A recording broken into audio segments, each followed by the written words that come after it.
Hello, and welcome to our Bible study on the Post-Exilic period, that time right after God's people had returned to the Holy Land. I'm Edwin Weber, one of the pastors at St. Mark's, whose ministry provides for this Bible study and so much else. Thank you all for joining me today.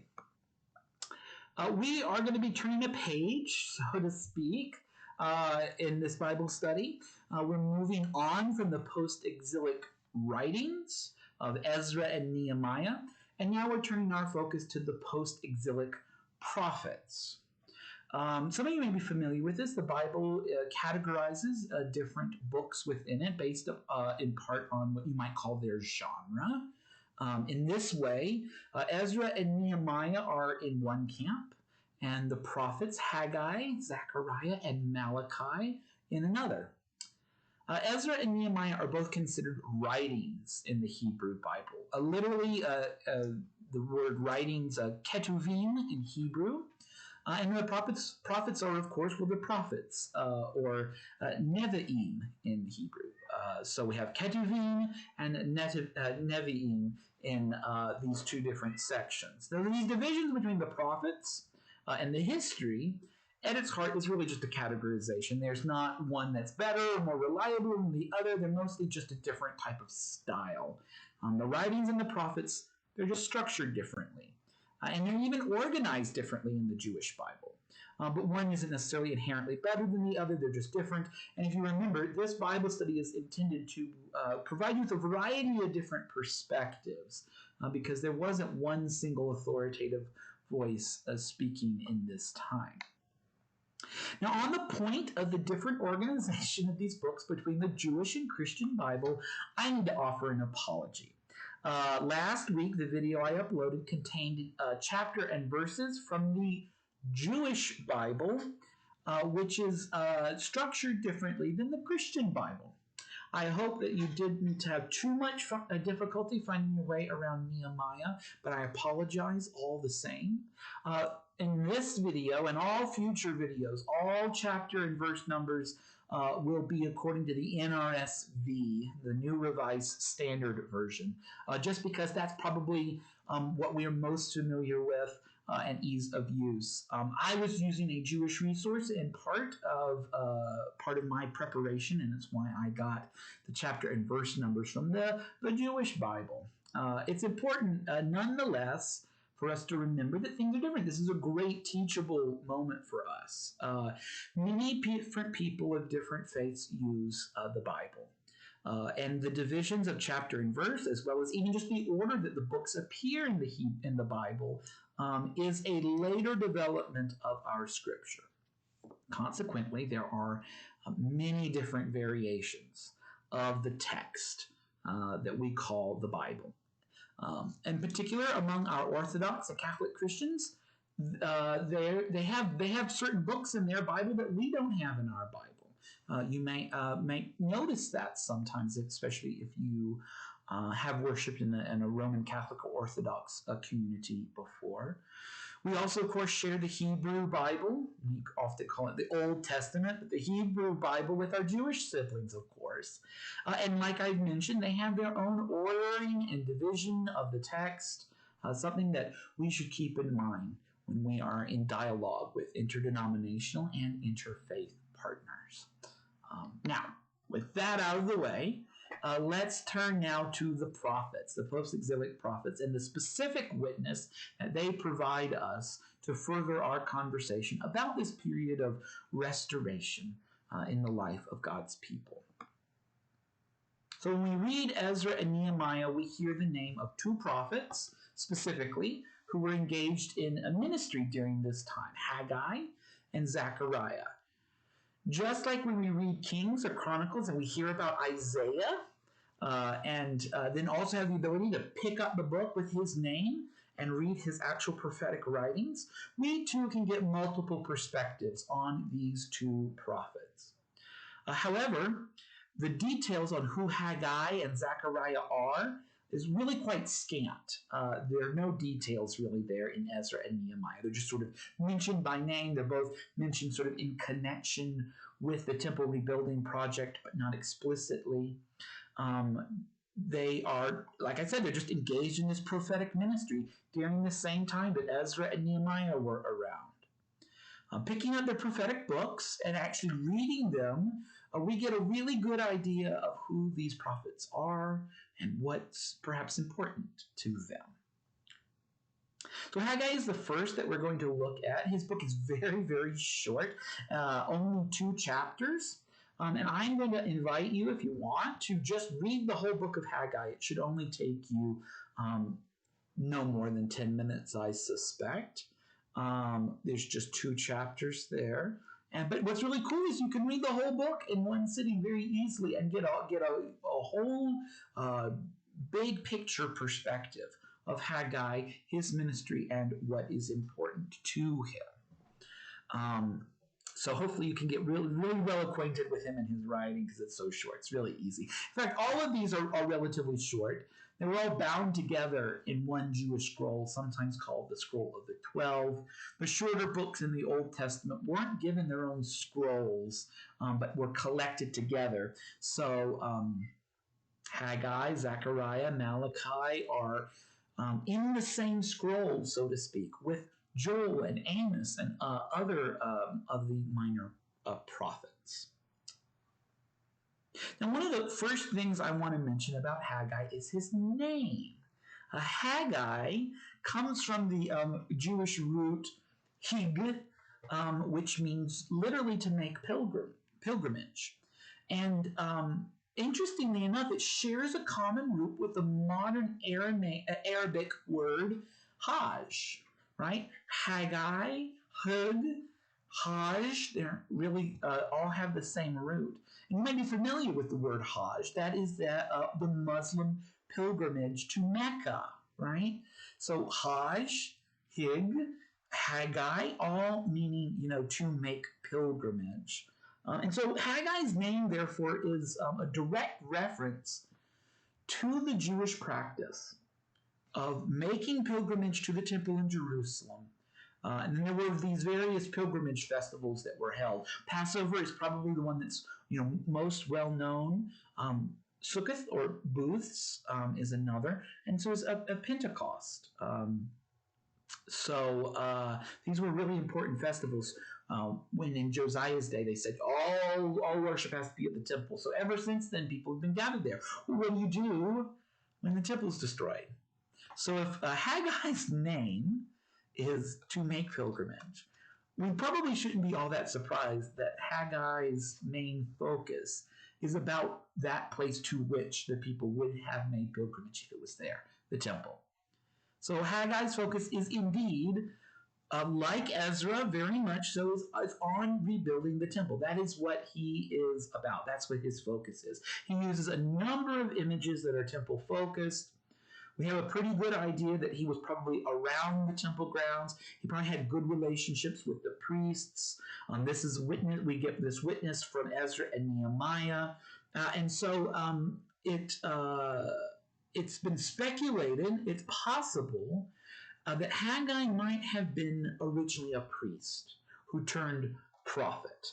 And kind of reminds me of the prophet Ezekiel. You might remember Ezekiel was from a priestly family, but the destruction of the temple is what caused, there was no temple there for Ezekiel to serve as priest. So in a way, Ezekiel became a prophet because there was no temple for him to serve in. Interestingly enough, right, it's something that's kind of similar, right? It's the lack of a fully rebuilt, fully restored temple that seems to be preventing Haggai from becoming a priest. And so Haggai enters this role perhaps as a prophet. And he's preaching, he's delivering these oracles about rebuilding the temple. It's his focus is. So we can kind of maybe understand that if Haggai perhaps was from a priestly family. And like the ministry of other prophets, which we talked about before, these prophecies, these oracular writings, they would have originally been composed by Haggai to be delivered as a public oration, much like a sermon. And then these dutifully composed oracular which have been delivered orally, were then afterwards written down, either by the prophet him or herself, or the prophet's followers. Now, these writings were often collected and edited. Maybe even additions were added onto them by followers of the prophets, in large part because they believed that these prophetic writings, that they had lasting impact on the world. And we've already talked about how Isaiah, maybe a book that represents that. Maybe the historical Isaiah represents a small portion of the actual writings of Isaiah, but then there were other people who sort of carried the torch in Isaiah's school, the same sort of line of thought. We're not entirely sure about that, just speculation. But what's really interesting about the book of Haggai is that we really don't see this. One of the cool things about Haggai is that it can be very precisely dated. It's quite rare that we can date a work in the Bible, especially in the Old Testament, to one specific period of time. But there are a lot of allusions to letters and decrees from the Persian leaders. Haggai provides, in the year of King Darius, sort of directly referencing this time frame in which these prophecies were delivered. The word of the Lord came to me in this year of the king of King Darius. And because of that, and because we know when Darius reigned, we can fairly confidently date the entire book of Haggai to the actual year 520 BCE, which is really quite cool how precisely we can date Haggai.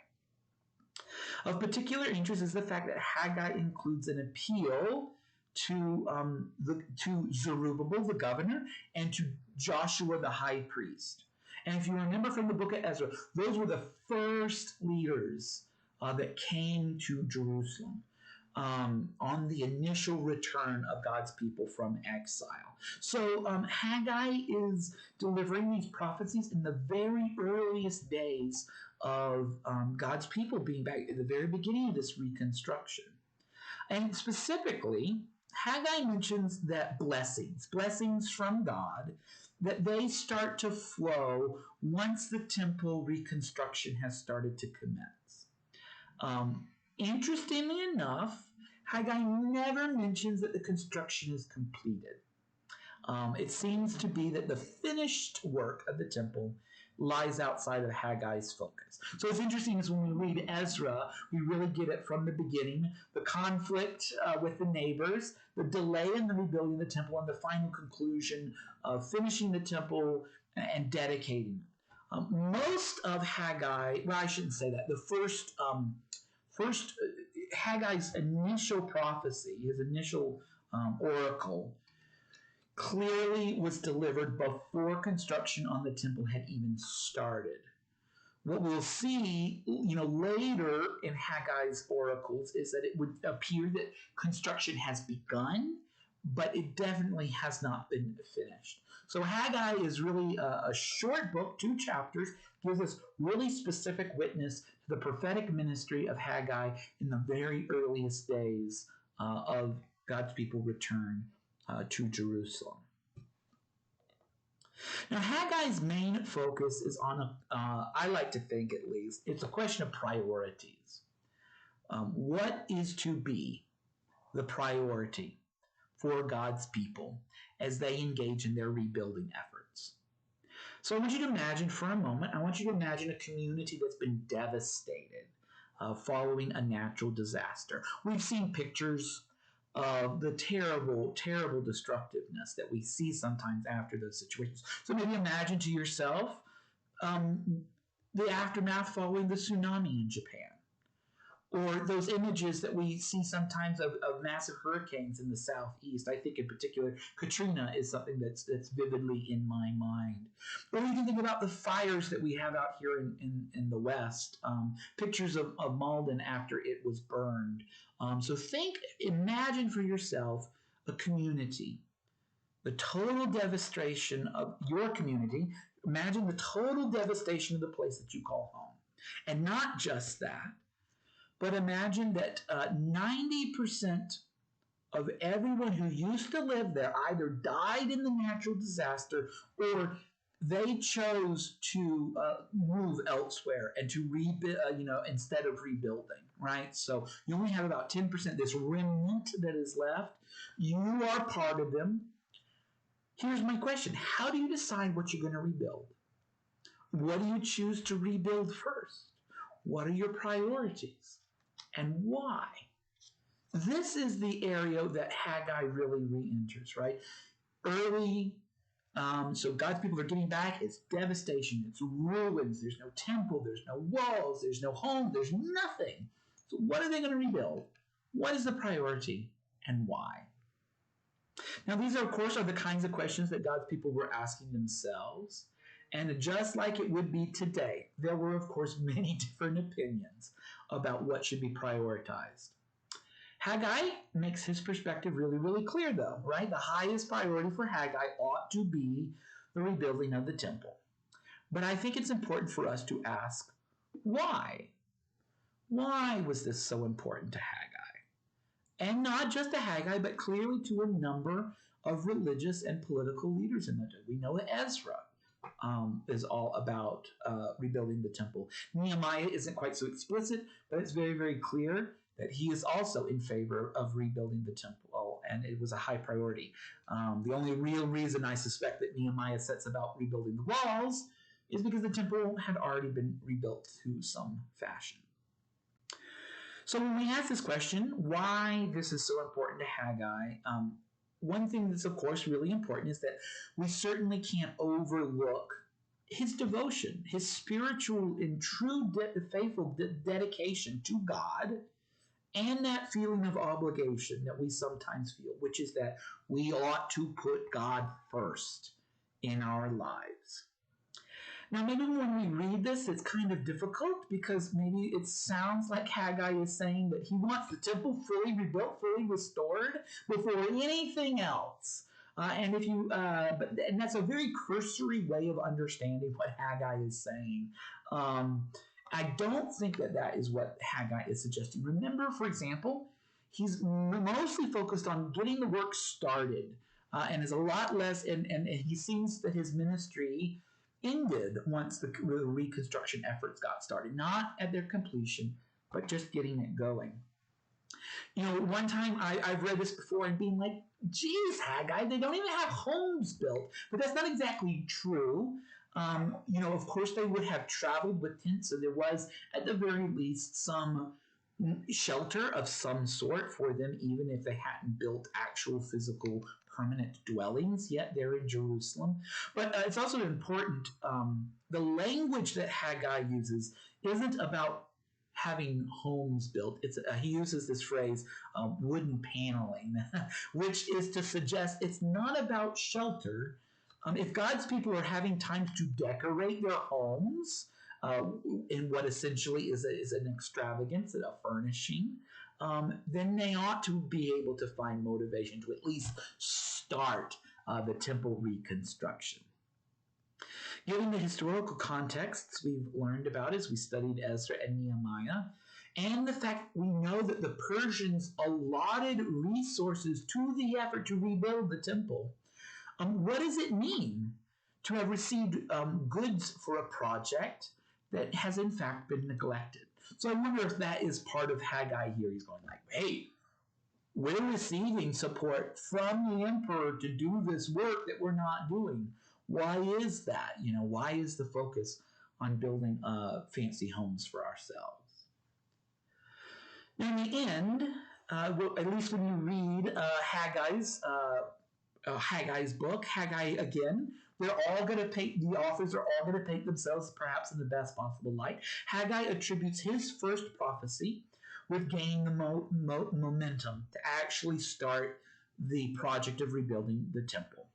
Haggai is this voice, this source of motivation, the voice of encouragement in the face of great challenges that face God's people at this point. So when the work seemed insurmountable at the start, you think about how big the temple was, how much work there had to be done. So like the first prophecy is sort of about getting you off your butts and getting the work started, right? Second prophecy is Haggai kind of gently sort of cajoling God's people to continue to get moving and to continue moving forward. When the work is started, and those who saw the previous splendor of the temple that was destroyed, they get discouraged, right? Because the goal to restore the temple to its former glory, it took generations to build that temple. It will take generations to rebuild this temple. So they're discouraged. And so Haggai offers words of promise and hope. He really sort of makes it out that, it doesn't have to be perfect, but we need our ritual space. We need to be worshiping God. When the very first courses are laid in the temple, when the rebuilding effort had truly finally gotten underway and the rebuilding was occurring, Haggai sees God's blessing. And specifically sort of turns a page, if you will, in the form of agricultural produce. In every way, Haggai is there on the front lines of rebuilding the temple. These successive steps, Haggai giving voice to these beginning phases of rebuilding the temple. Now, I do want to tease apart Haggai's perspective, which is a bit challenging. Haggai seems to suggest that material blessing is directly related to the favor that God's people show to God. So Haggai starts by talking about a famine, and he's like, there's a famine in the land, right? The land's not producing because we haven't started rebuilding the temple, right? Once the first courses have been laid, Haggai sees that the famine has ended and now there's great produce. So he sees God's providence in that. And consequently, Haggai draws a stark contrast between, again, the famine that God's people experienced in the earliest days and their return and the lack of rebuilding efforts on the temple. So once some of that work has begun, Haggai takes this favorable produce of the land as a sign that God is pleased with that the work has begun. This offers some challenges for us in our theological perspective because Haggai's view is, of course, subject to interpretation and critique. One thing I will say is that I don't really believe that there's always a direct relationship between material blessings and worthiness, right? Just because somebody has great material blessings does not mean that they are inherently more worthy of those blessings. While all that we have is a blessing and a gift from God, we need to be careful. Because if we are richly blessed, we shouldn't take that as a sign that we are simply better favored by God. And likewise, when we are facing great difficulties and challenge, when we feel like we lack material blessing, it does not necessarily mean that God has turned God's back on us. Sometimes this way of thinking is called prosperity gospel. This notion of material blessing equating righteousness. And I want to be clear, it's something that we as Lutherans, we flatly reject. So what about Haggai? What is this? What's going on here? So many have questioned and explored Haggai's perspective in an attempt to better understand him, where he's coming from, and specifically his theology. One thing I'll point out is that this only represents one small section of one prophecy from Haggai in a very short book. So I think it's important for us not to extrapolate too much out from Haggai. I think it's helpful to keep us mindful. It's one section of one prophecy from one small book that's giving this way. So let's not blow things too far out of proportion. We've seen other challenging perspectives as we've wrestled with Ezra and Nehemiah. Either way, Haggai's witness is limited. It's just one among many.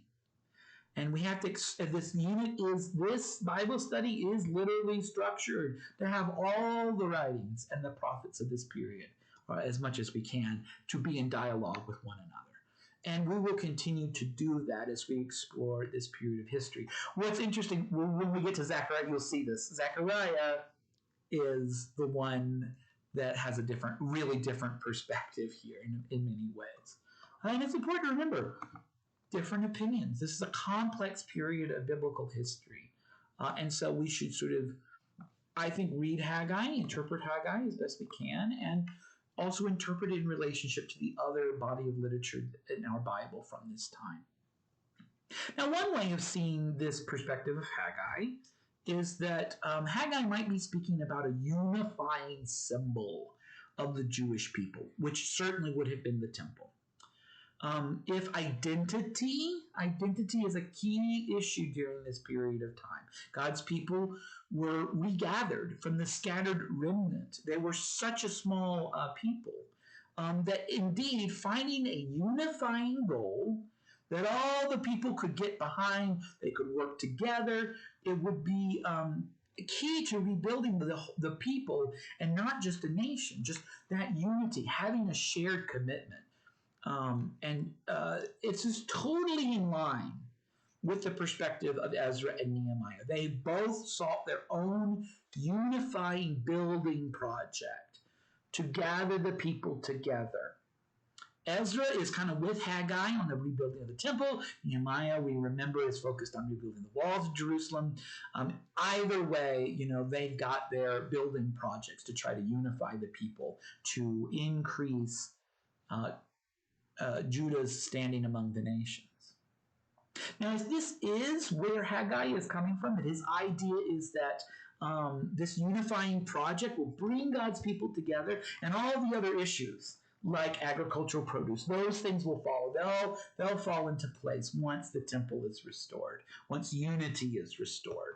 So that's maybe one perspective of where Haggai is coming from. Another common interpretation of where Haggai is coming from, this insistence to rebuild the temple and its relationship to the material blessings of the land, is perhaps understanding the way in which commerce was related to the temple. The fact that the temple was a place of commerce, perhaps much to our chagrin, is, because when we read the gospel, we see Jesus, cleansing the temple, driving out the money changers and such, right? And he sort of makes it clear that the temple shouldn't have been a place of commerce, perhaps. But what's interesting, though, is that the temple was a place of commerce. It drove, they didn't really have a concept of an economy, but in many ways it drove the regional economy. It revolved around the temple and those offerings that were there, those pilgrimages that were made. It's kind of like, imagine, if you will, a beachfront community that was just ravaged by a hurricane, right? So the community is there, they are involved in rebuilding, and the first things that aren't rebuilt is the church. The first thing in town that's rebuilt is the hotels and the resorts. And it may not appear logical from the outside until you learn that 90% of the income of that town comes from tourists, right? And so the idea is you rebuild the economy of the town by rebuilding the thing that brings in the tourists, that bring in the economy, right? So this is kind of maybe a way of thinking about where Haggai is coming from. It's possible that Haggai understood this. And he understood that the temple was a means of economic recovery. So he prioritizes the rebuilding of the temple, anticipating that other aspects of the economy, if you will, specifically agricultural produce, would follow. And you can kind of get this, if you are a shepherd raising sheep for yourself and your family, that is a different level of economy versus having a neighbor or two who wants to buy a sheep from you to take to the temple to offer as a sacrifice, right? So maybe this is where Haggai is coming from. Another aspect of this might simply have to do with generosity and the social ministry that the temple provided. Last time we talked about Nehemiah and his insistence that the people continue to commit to giving to the temple offering. Those offerings went toward lack of a better way of putting it, a needy fund, right? The temple was engaged in helping the poor in Jerusalem.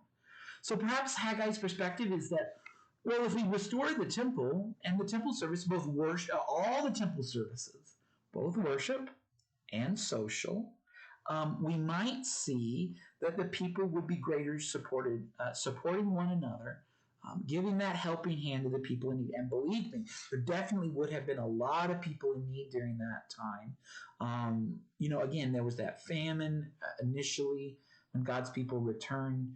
And so there are many different facets at looking at Haggai and the perspective of where he's coming in. It's such a short book, but it presents us with so many different thoughts and perspectives. I think you'll really find the book of Haggai interesting.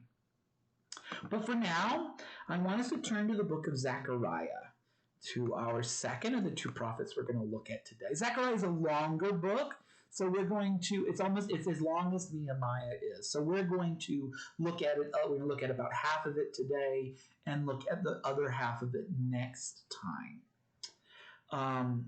So following the two short chapters of Haggai, I think it should be fairly easy for you to read the first 6 chapters of Zechariah. And that will really, we'll look at the rest of Zechariah next time. But these opening visions, there are 8 visions that come here in the first 6 chapters of Zechariah. And they really form a significant portion of the book. And it's a great place to start. So if you've got the time, read the 8 visions of Zechariah. Now, like Haggai, Zechariah is one of the 2 prophets mentioned by name in Ezra and Nehemiah as prophets who were engaged in ministry during this time of rebuilding efforts. What's interesting is the way Zechariah, shall we say, he stands out. He's different. He is a contrarian in many ways. He is a different voice than the sources that we have read so far.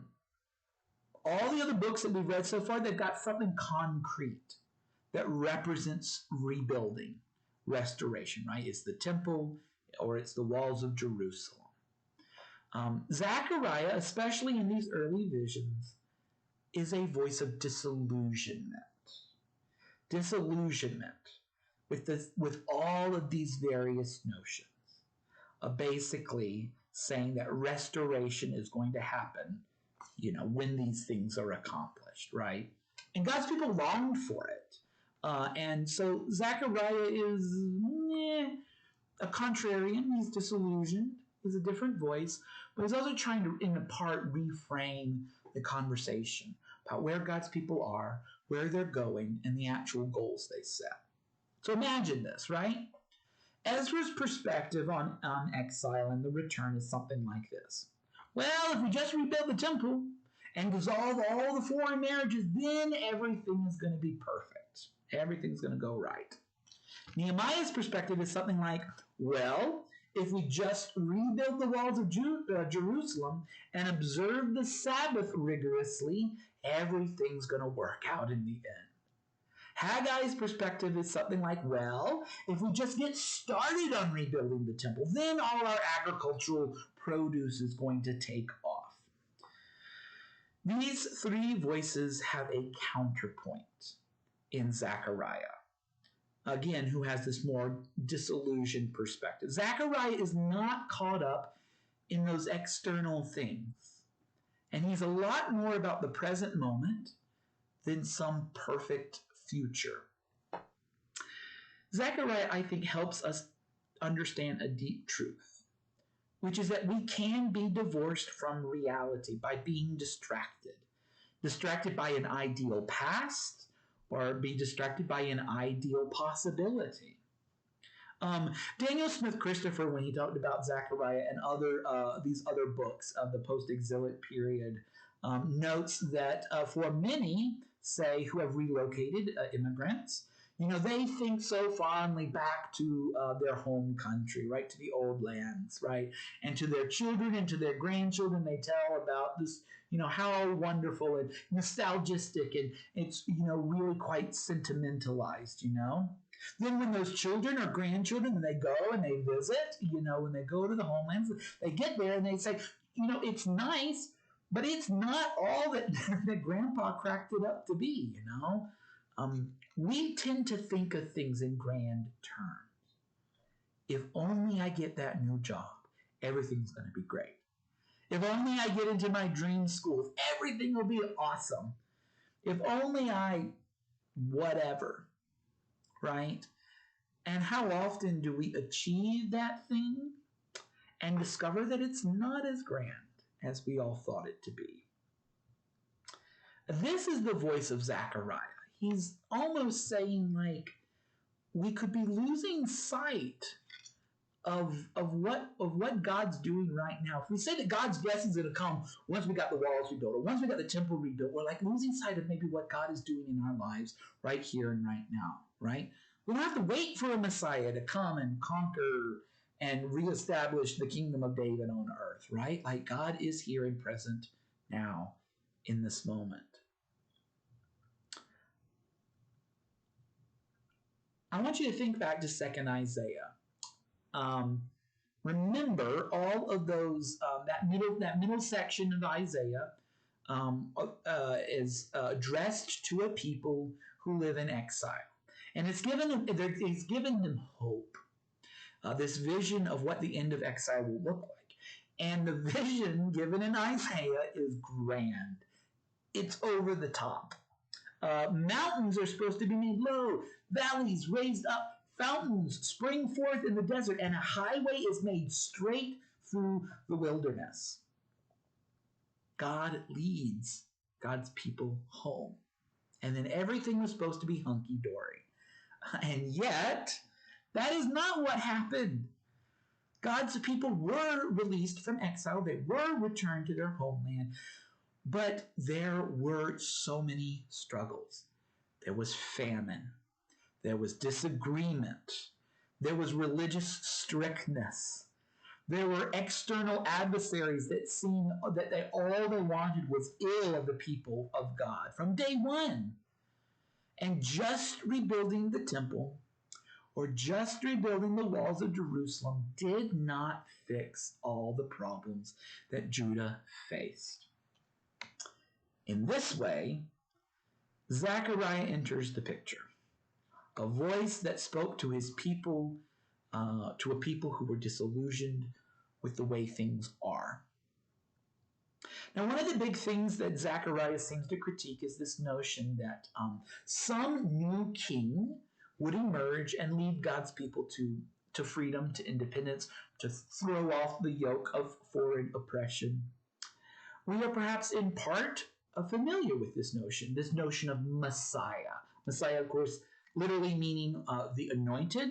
So any anointed one perhaps could really fit this category. Really, it means any king. But specifically, it refers to this idea that one person, a son of David, that is, of the Davidic line, of the line of Judean kings, would claim the kingdom, claim kingship, and through military might would secure independence for the Jewish people. Now, importantly, Zechariah does not lose the notion of messiahship. And the Messiah is still going to accomplish these things, but not necessarily by earthly means, not by earthly powers. What's really interesting is that the most striking example of this comes from his 8th vision, found in chapter 6, where there's this vision of a crown. A crown is made, and God orders that someone is to be crowned, and that the crown is to be placed not on the king's head, but on the head of the high priest. Surprise, right? Kings aren't supposed to be priests. The priests aren't supposed to be kings. Zerubbabel, remember, is the son of David, of the Davidic line, who's there as governor in Jerusalem at the time. And it's not Zerubbabel who gets the crown. It's Jeshua, the high priest.